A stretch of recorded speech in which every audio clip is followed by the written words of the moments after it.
There was a U.S. federal prison so violent that guards flat out refused to enter certain cell blocks. And when it finally closed, after decades of controversy, not a single person was ever held accountable. This is the story of a place that became a ghost. Its secrets buried with it. Welcome to USP Marion in Illinois. In the federal prison system, this place was known as the end of the line. It was where they sent the inmates that no other prison could handle. But in October 1983, everything changed. In a single day, 2 correctional officers were tragically murdered in separate incidents. The response was swift and absolute. The entire prison was placed under a permanent, indefinite lockdown. Imagine this. You're locked in a small concrete box for 23 hours a day. 1 hour, alone, in a slightly larger concrete box. No educational programs, no work, no group activities. You might not see direct sunlight for years. There was no clear path out of this isolation. It was based on behavior, but the rules were vague. This wasn't just a temporary measure. This became the new normal.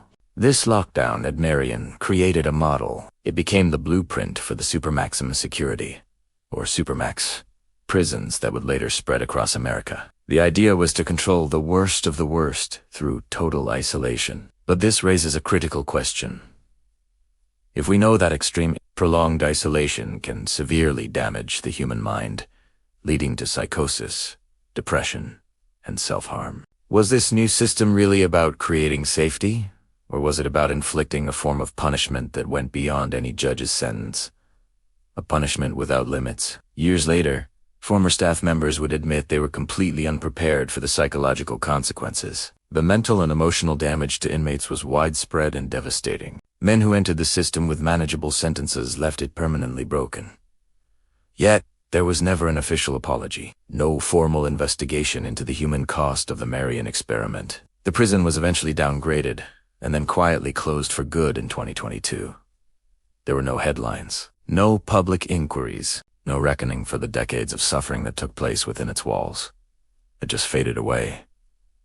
It makes you think. Some places don't disappear because they failed at their mission. They disappear because they succeeded all too well, and the results are too uncomfortable for us to face. For more real American stories that are rarely discussed, make sure you like this video, subscribe to the channel, and hit that notification bell so you don't miss our next investigation. Thanks for watching.